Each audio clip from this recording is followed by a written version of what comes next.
Welcome back to the Cybersecurity Mentors Podcast. Today, we want to talk about something that every aspiring cybersecurity professional must take seriously, and that is the skill of building systems, networks, and applications. So the question is, can you defend a server if you've never deployed one? Or can you protect a network if you've never configured one? So that's our topic for today. So John, what are your thoughts? Yeah, I think one of the things that stands out to me and made me think about this is if you look at curriculum for a lot of certifications, a lot of training platforms that are out there, and skill sets for SOC analysts and analysts in general, they used to, or you used to, there was no entry level security jobs, right? And today this could be argued as well. But you had to go through the IT pipeline. You were some kind of flavor of network, system administrator, application developer, and then maybe you went to security, right? Well, that has been leapfrogged a lot, where people, because of the demand and the need for people to miss out on the IT fundamental skill sets that the hands-on, the experience of doing these things. And help desk, like for example, maybe you go work at the help desk, you get some of that, you get some of the troubleshooting, but really what you need, in my opinion, these are my opinions, and I think is lacking and missing are the build experience, the build skills, and building systems, building networks, building applications, because I believe, in my experience, that if you understand how to build a system, and if you understand the inner workings of building a network, building a server, Linux, Windows, building an application, then you will understand better how to protect or secure those systems and apps and networks. And then you will also understand better the threats against those, and how, if you're putting your offensive hat on, how they can be hacked or how to hack them, because you understand how they are built. The best offensive operator for a focus on Windows is a former Windows system administrator. Like that's a true statement in my opinion. So this is a gap. I don't see this out there. I don't see this focus on this. I don't see, if you think about all the certs and the certificates, they're not saying, they might say, hey, you should go take Network Plus. You should go take A Plus. You should go take Linux Plus, which we say too. But really they see those as stepping stones to knowledge of, okay, now do security, not necessarily, hey, you need to build this skill. You need to do this skill. And maybe that means you get a job doing these things. There's nothing wrong with that, right? To get your experience in this skill. But we also believe that this is going to make you better. It's going to make you a better operator. It's going to make you a better analyst. And you will be able to be stronger if you have this experience. And you can also do this yourself. Like you can work on these skills, and really you kind of should cycle through these things. And this is like my new mentality, my new philosophy. It's not new, but it's like in my head, it's been sticking out. The build, secure, hack philosophy, right? So you learn how to build, you learn how to secure, and then you also learn how to hack. And if you cycle through those things, you're going to be awesome. You're going to learn all those facets of it. And it's tough to learn everything, but it is something you can learn on all facets of all those fronts, that you are going to just be levels above other people that have just focused on the defend, the protect. That's what most people focus on. They get siloed. They want to be red teamers, right? Don't, just be honest. Everybody wants to be a red teamer. But they have to go take the job in the SOC because it's the entry level, quote unquote, job. So they go in the blue path, and maybe they stick there forever. But as I've argued before, if you understand the offense, you're going to be better at defense. So a lot of people will just focus on the defense. They get in that path, and that's where they stay. Or they get in the red path, the offensive path, and that's where they stay. They don't like to cross the streams, which I think is wrong, in my opinion. Yeah, if you want to be the best exploit developer, okay, I get it, right? If you want to be like a niche, I am this guy who's the best in the world at this offensive or this defensive thing, I get it. But for most of us, and also the most marketability and the most opportunity, the more well-rounded you are, the better you're going to be. People may not like this. This is my opinion. I think Steve backs me up here. But the more well-rounded you are, the more I can fit you in, and I know you're going to be ready to hit the road. Like I'm going to feel good about you in a role defending my network or even attacking my network and testing my network because you understand defense or you understand offense. And man, you add the other layer that's the foundation, but it's also kind of the icing on the cake of fundamental building. It's next level. And the reason I know this is because when I go and talk to system administrators, and I was a system administrator, I was a jack of all trades, but system administrators, when I go talk to them, then I can speak their language. I can talk their talk. I understand what they're going through. I understand their weaknesses. I understand their headaches. I understand where they're coming from. And so when I talk to them, I get it. And I get what I can mesh with them easier. When I go and talk to network guys and girls, like, oh, you wouldn't want me building your network, but I know enough to be dangerous. And I have built networks and I've configured switches and routers. That's not my strong suit, but I know enough. But I cannot communicate with them. I can communicate in a way that I get it. I get what they're saying. I get where they're coming from, right? So that makes me a better security professional. When I talk to an application developer, again, you don't want me writing your applications. But I have written applications. I've written programs. So when I communicate with them, I can, I can relate. We can build rapport. Oh, I get it. I know what you mean. I know why you want to have this. Here's what I'm recommending from a security perspective. And then when you're doing forensics, when you're doing triage, when you're doing whatever and or testing, if you know the best web app security, offensive security folks were former developers. They wrote code. They developed applications. They know that world. They know where people are going to take the shortcuts. They know when they're going to they're going to miss out on a misconfiguration because they're just tired and wore out, right? They're going to look for those things. Now, can you be all those all the time? No, you probably need to focus on maybe your favorite and focus on that. But I do think it is good to be enough to be dangerous in the other areas, in the other pillars, I would say. So that's my rant. I believe this. I think this is good. I think more focus should be put on this, and we're going to talk about how you can work on this, how you can do this for free, even in your home. Yeah, what do you think, absolutely. Steve? No, I completely agree with you, man. I really do. And I have to say that I think I'm a living example, right? I went to school, computer science degree. Where I went, their focus was more on programming and less on actual security work. But again, back to the beginning, got a great opportunity with you being an intern, kind of learned, you took me under your wing. But I didn't go the traditional route, right, of starting just in a general IT position, whether system administrator, application developer, network engineer, whatever it may be. I did not. I went straight college, straight into a security position. Now, I will say that having that internship experience with you helped me tremendously. I probably might have had to go the more traditional route of just the general IT position if I did not have the internship experience working, with a security expert like yourself.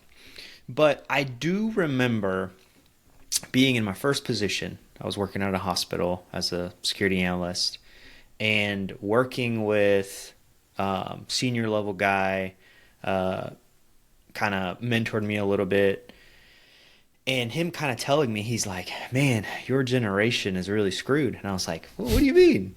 And he's like, you guys just skip the fundamentals. You guys just skip the basics and you go straight into security. He's like, nothing against you. I mean, you're learning and you're a hard worker and I will help you as much as I can. But it would be easier for you as a security professional to be even better at your job if you knew some of the IT fundamentals that you just don't learn in school. They just don't teach you. You learn that by actually being in that job or having that hands-on experience. And I was young and I was like, man, screw this guy. I'm gonna show him, right? Right. But it as time went on and as I gained more experience and as I was exposed to more things, I always kind of wondered if things would have been different for me if I would have gone the more traditional route. Right now, I mean, it's too late now. We'll never know. But I do think that there are benefits to knowing the fundamentals, to building things yourself so that you know the ins and outs. It's just you better understand how things work. Kind of like you said, if you understand how they work and you know how they are put together, then you can better defend them, right?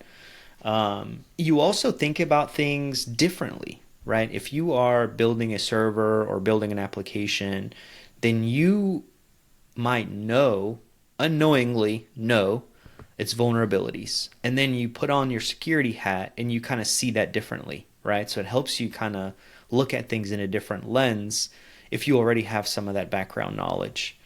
And it's just, and I agree with you 100%. And I know there's a lot of people who have kind of gone the route that I have of going straight from school to a security position, and they've been very successful, and they're still successful, and they're killing it, doing great, and they're learning as things go, as things get put in front of them, as they're having to tackle problems and scenarios, and that's fine too. But if you do have the ability to take a step back and kind of go the more traditional route, I would say, like you, go for it because it will benefit you tremendously in the long run. And we've talked about this before, right? We've been in situations where we're trying to hire entry-level cybersecurity professionals and we're not getting a lot of great candidates. So we kind of take a step back and focus more on hiring those who may have zero to minimal security experience, but have strong general IT backgrounds. So that itself has been a huge change for us. So yeah, I completely agree with you in the importance of kind of taking that more traditional route. Yeah, it kind of jump in there. I think what people would see when they hesitate about that is like, man, I just want to do security. I just want to go. I want to get that job. I want to make that money. There's money and there's opportunity in security, and so people can see that it's like, man, how long am I got? 2 years, 3 years? I get it. I mean, I love security. I want to do security all the time, but you're gonna be so much better and better prepared if you do take this time and take that year, 2 year, 3 years to build up your skills. You will be better. It is a pause into the full security realm. Maybe you get lucky and you can get a mix in some security there. Also, I would just put a little caveat: don't get sucked in as the evangelist for cybersecurity and you working in cybersecurity. Don't get too sucked into the IT life. Work it as okay, got my future. I'm working on this, doing this. What am I doing for security? How am I still continue my security path? Don't stop. It's not a stop sign. It's a speed bump. Absolutely. Awesome. So then how can people get that experience, right? What's another way other than taking that role, taking that position? What's another way that people can get that experience from the comfort of their home? So you may ask yourself, well, one of the easiest ways to do that is starting off by having a home lab. So building yourself a home lab where you can then, within your lab, have the ability, the space, the equipment to then build these additional items that we were talking about that will give you some of that experience, definitely hands-on experience, but some of that build knowledge that you can then take into your, your cybersecurity role. So why is a home lab important? Well, it is definitely a way for you to learn in a safe environment, right? There's a lot of things here that you're going to have to build and put together, configure, and what better place than a safe, controlled environment that you put together, that you built, that will allow you to then, expand and build a couple other items as well. So what are some of those things that you can build? Well, we have them broke them down here in different areas. So for networks, what do you have here, John? Well, you could build out a network monitoring lab. You could build out Security Onion is a great example.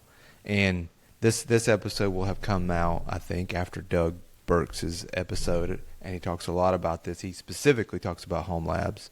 Mm-hmm. And we even discuss how you could use Security Onion in your home network and do some attacks against some victim systems and see how to monitor that and what shows up on the network, what shows up in your logs, how better to get an idea of how that alert should trigger is if you're doing both.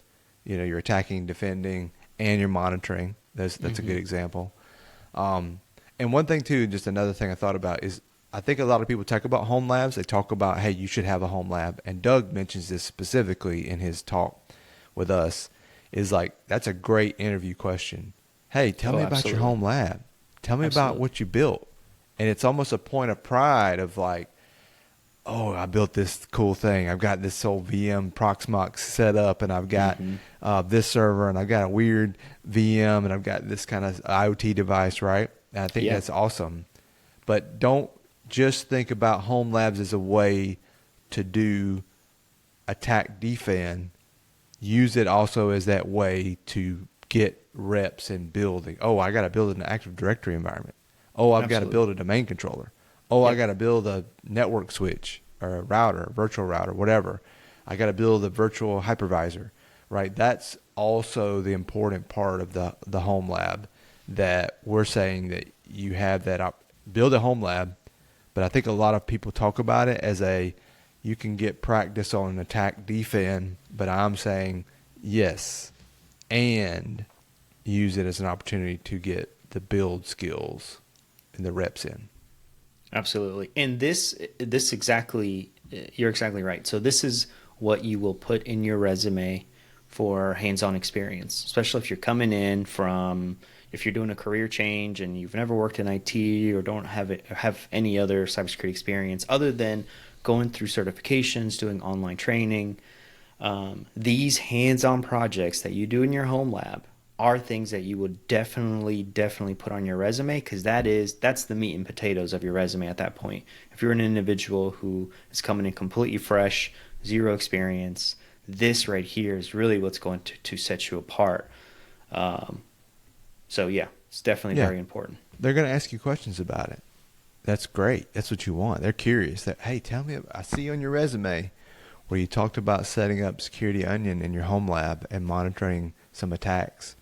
Dude, that's I love those questions. Those are easy softballs. I'm going to knock that out of the park, because hopefully you're excited about it. Hopefully you're talking about what you learned. Hopefully you're telling them, man, I never used Security Onion before, but when I set it up in my lab and I started monitoring things, I got excited, and this is what I saw, and this is how I could triage it, and I learned so much more by doing it than just watching a YouTube video about it or something like that. Absolutely. Yeah. If you're looking at a position description for a job that you're applying to or that you want to apply to, and it says on there that they're looking for somebody with experience with Splunk, for example, and they say they need somebody who can investigate suspicious activity with Splunk and document it, right? If you set up your lab and you set up a free version of Splunk, you throw it in some dummy data, you can follow the steps trying to identify what's going on, what's going wrong, and then you can document it.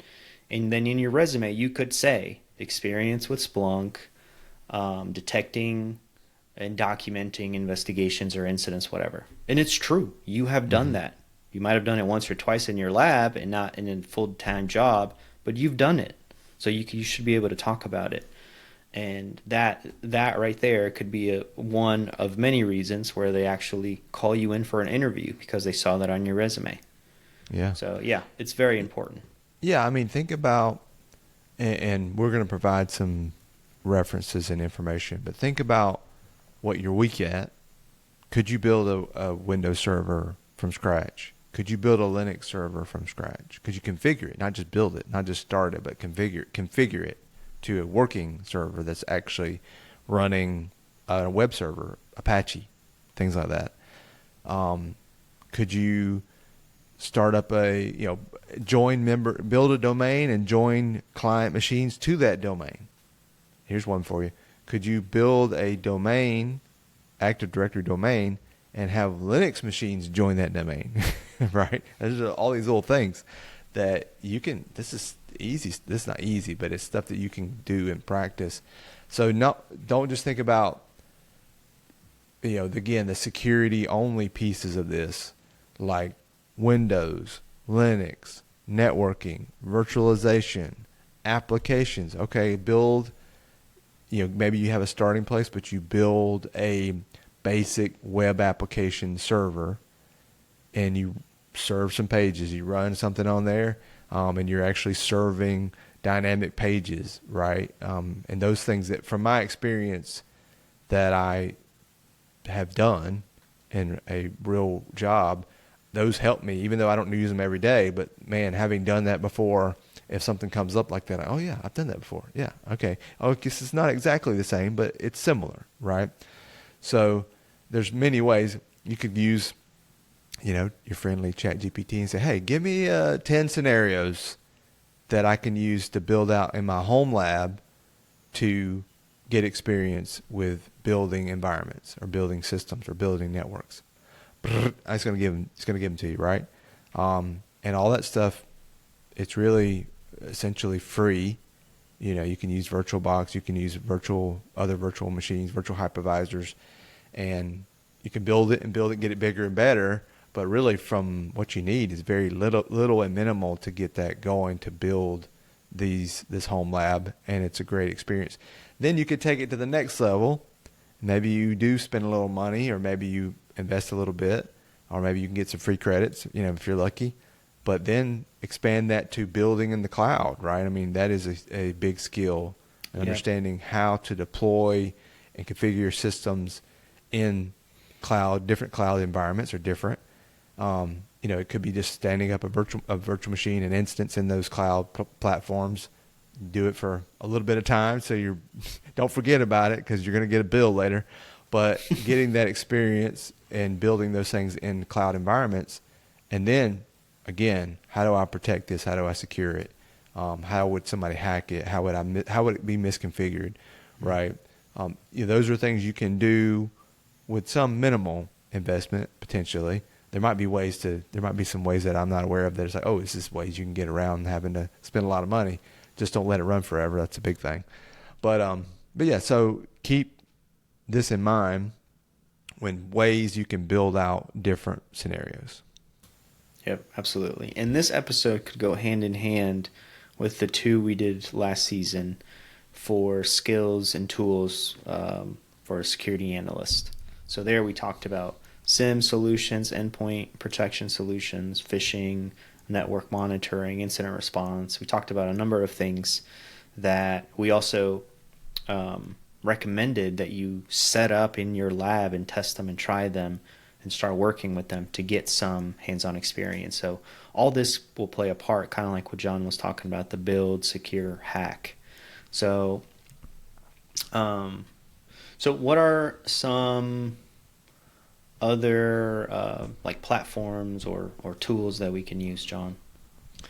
Yeah, I mean, there are training, there's training out there. There's training, imagine you're going to do CCNA, right? That was something that was a thing back in the day that I was like, oh, I'm going to be a CCNA. And I really didn't even know why I wanted to do this. But nowadays, the CCNA has a lot more security focus on it. But what is that? It's teaching you how to configure and do routing and switching, like do layer 3 networking.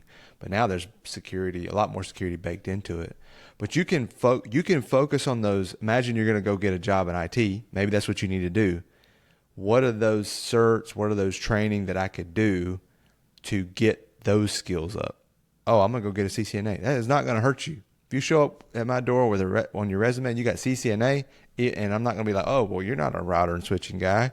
I'm like, oh, why'd you do that? That's cool. Yeah. Oh, because I wanted to learn how to do networking better, right? Oh, I got my Linux Plus. I got my Red Hat certification. Or I built these. The certifications is really not the thing, but it does help put it on your resume. Oh, I decided to dive into Linux and build out my skill set in Linux, and maybe you take the cert, maybe you don't. But there's opportunity if you kind of change your lens from a security only skill. I got to get Security Plus. I got to get Google Security. I got to get CISA, whatever. And think, what are those IT fundamentals that I could build? There's training out there for people that just want to go the IT route, and there's certificates for that too. Amazon, right? Amazon certs, Azure certs, all these things, system administrator certs, Microsoft, whatever cert, and training. Really, the training is the most important part. But all that is out there. Some of it's free. Some of it's not too expensive. But if you're going that path and you want to be a system administrator, what would you go look for? Okay, go look at those jobs. Go look what they're asking for, right? But it's really not that complicated. It's like, here's the skill sets. Microsoft, Linux, Windows, Linux, Active Directory, right? Applications, networking. Those are why I say pillars. Those are the big ones that you want to get skilled in. Maybe you have a favorite. Maybe that's your go-to. Maybe networking is your favorite. That's okay. You want to be good in others, but I would just say, look for ways to pursue that almost as if you were pursuing it as I'm going to go the IT whatever route. I'm going to be a network engineer. I want to be a systems engineer, a system administrator. I want to be an application developer. And if you pursue it in that perspective, there's lots of opportunities. You don't have to go the full route. I wouldn't say go all the way to the end if you want to get into security, because it may take you a while to get there, and then you try to transition. Yeah. But get to a level of, like, most people don't. Most people aren't doing this. What I'm telling you to do right now, most people are not doing. We see it. We see resumes. They're not doing this route. They're going straight security. And if you show up, in my inbox, I'll be like, man, I wish they would have done this other. I wish they had pursued these other skills. Well, it's getting tough, man. The job market, I've met with a couple people this week, last week, that we're helping out, and the job market is not great.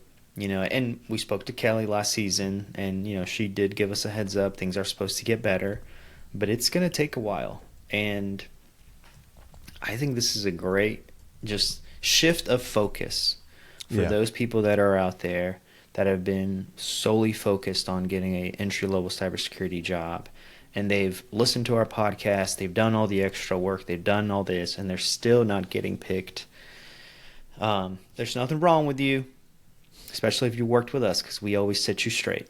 But it's just the confidence in just these different companies is just not there right now. Things are very rocky. So give it a couple more months, give it a little bit longer. Things might get better. But even if they do, things will slowly start to progress, right? So they're not just going to hire hundreds of thousands of people overnight. It's going to slowly get better. In the meantime, if you're not trying to wait, and if you're in a hurry, and if you need something, this is where that shift of focus could come in and help you, where you shift your focus from looking at solely cybersecurity work to working in the help desk, looking at sysadmin work, network engineer work, application developer work. If you have those skills, which we're trying to tell you, it's good for you to have some basic fundamentals. There might be other entry-level IT work that you could step foot in the meantime as a placeholder. And who knows, they might have an internal security team that then you can step into after a year or two. But at the same time, you're not wasting time. You're working, you have a job, you're gaining experience, you're making some money, maybe not the amount that you would love to make, but be patient. It's a win-win. It really is, because just these fundamental core things will help you tremendously in the long run as well. And branching out to a non-security but IT work could help you now as well. So Yeah. something to consider.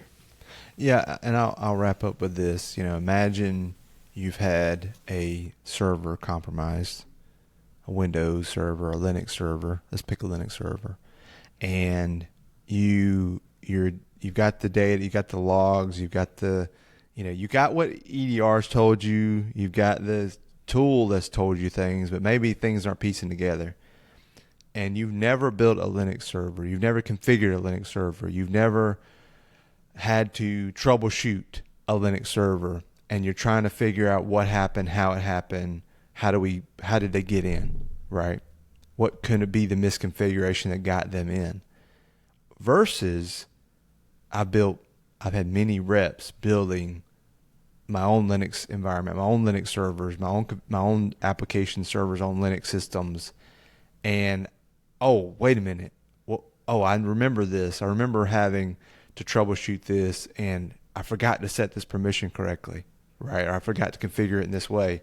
How much different that is if you were to have that experience versus not.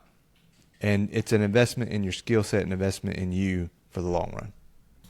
Yep. And sometimes your Linux administrators, wherever you're working, they're not the nicest people. So instead of waiting on them to respond to your questions, you having a fundamental knowledge can just give you, put you that one step ahead.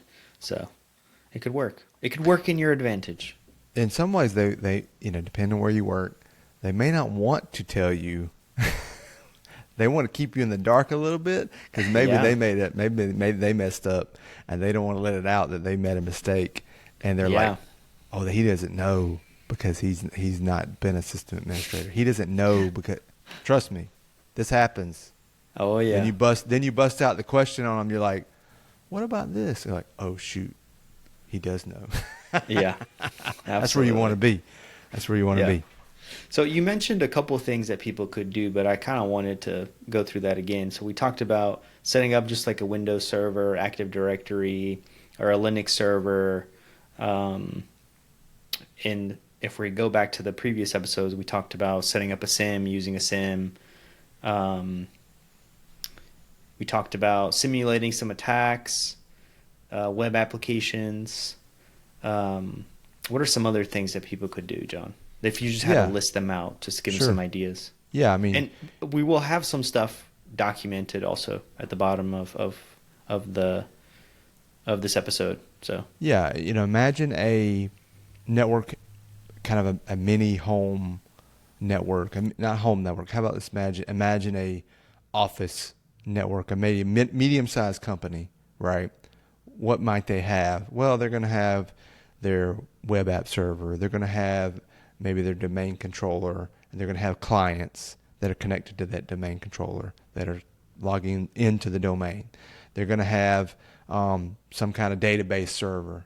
They might have a web server, an app server, and a database server that are all connected, right? So you kind of imagine what you might run into in a real environment, and what an office, small, medium-sized business might have, and where they might have it hosted, and what start with like maybe an on-prem version of that where you would have it in-house, and build out. Okay, this is what a typical environment might be. What would it be if I rolled up into a job?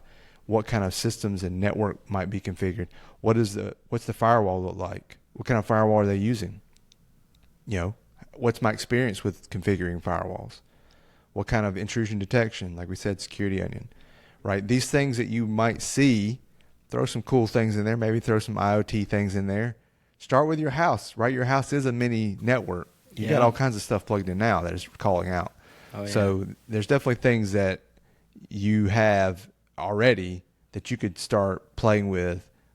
But again, if you think about it from what would a small to medium size system configuration, network configuration, server setup, application servers, web servers, database servers, a domain of some sort with clients connected to it and servers connected to it. Those kind of things are good starting places.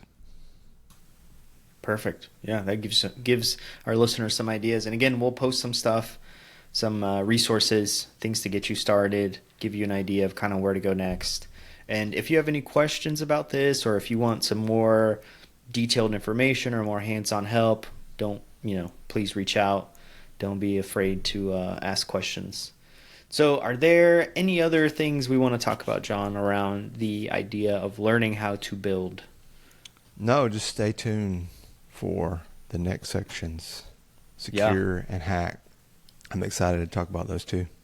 Absolutely. Perfect. Well, I think that is it for us today. Thank you all for listening, and definitely be on the lookout for the following episodes to this, and talk to you later. See ya.